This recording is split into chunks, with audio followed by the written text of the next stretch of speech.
Levels 5 and 6 can be so intricately close together that it might be hard to distinguish them apart from each other, but it is important to distinguish them.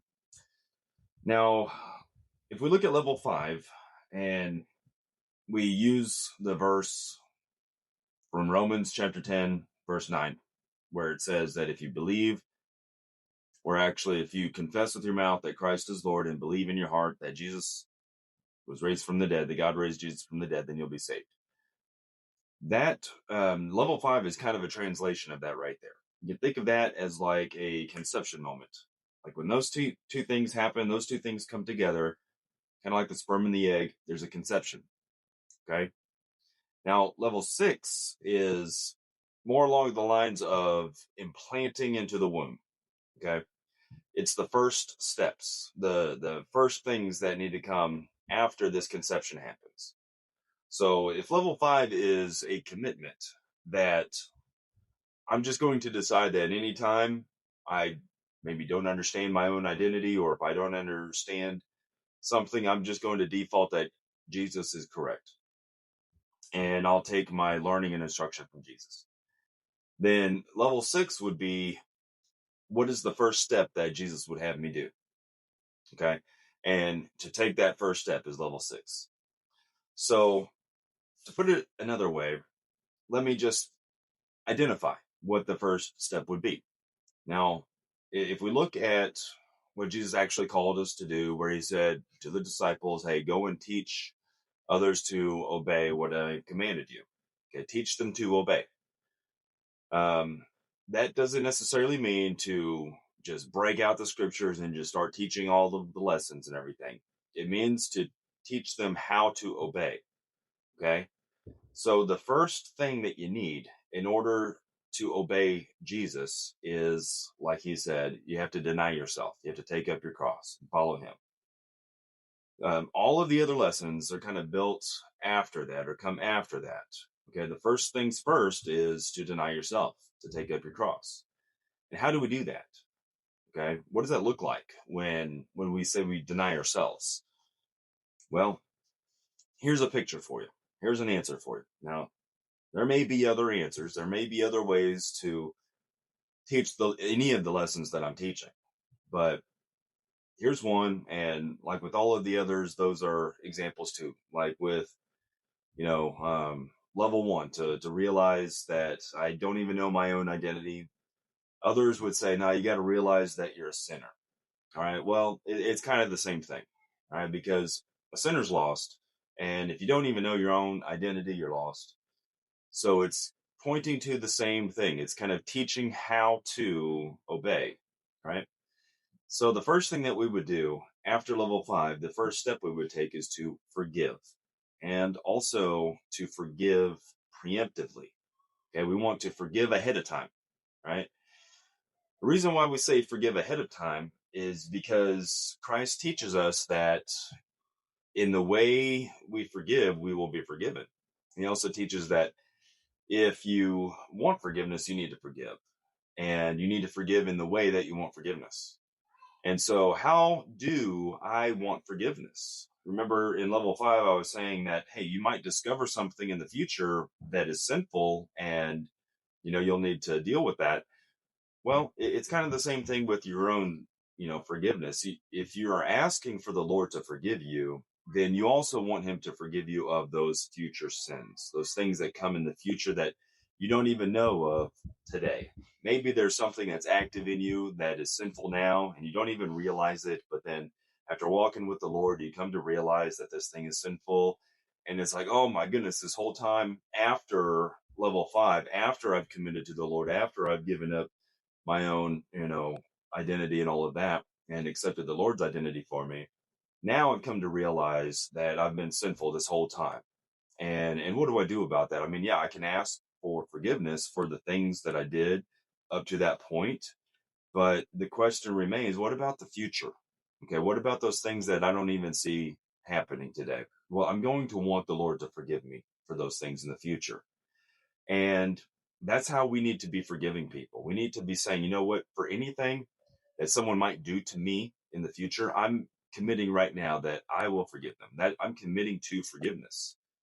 I'm forgiving. I'm committing to a lifestyle of forgiveness. I'm committing to a principle of forgiveness. I'm committing to a zeitgeist of forgiveness. However you want to put it, you're committing to forgiveness. You're denying yourself.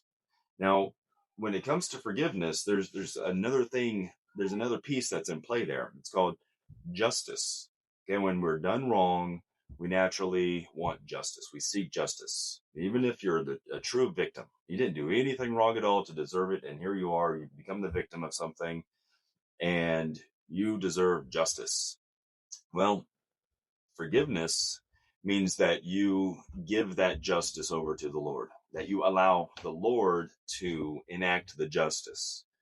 And the thing is that the Lord has enacted the justice. He enacted that justice upon Christ on the cross. And so anytime somebody does something wrong to you, and you take that and you forgive, you give that justice to the Lord, He is ultimately putting that act, that violation that was done against you, onto Christ, onto the cross. And so when you forgive somebody, you're saying, I'm giving up my justice against this, and I'm allowing the Lord to enact His justice for it. Just a side note, not to get too much into the weeds on this, but there is such a thing as civil law and criminal law. Right? Forgiveness is a hard issue. It does not necessarily mean that we don't press charges when a crime is committed. Okay. It also doesn't mean that we just give anyone license to violate us, license to victimize us. In the same way that when we ask for the Lord to forgive us for everything in the future, that doesn't give us a license to commit sin. But at the same time, we know that we will want the Lord to forgive us if that were to ever happen. And so level 6 is about denying yourself. It's about taking up your cross. It's about taking that first step of, in your heart, forgiving. But it's also about communicating it.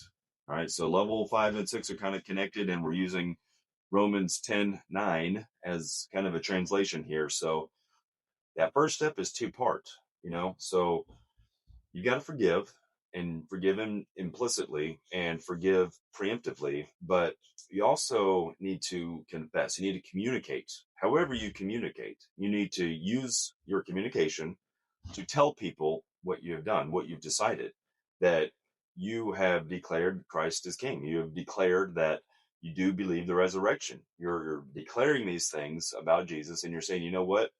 I'm all in, and, this is me. Okay. You're not necessarily saying you also need to be all in. You're not necessarily saying you also need to make the decision I have. But what you are doing is you're declaring, and you're making it well known to everybody. Hey, this is me. This is who I am.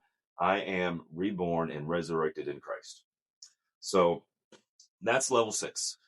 And level 7 we'll get into is that plateau I'm alluded to before in the other level.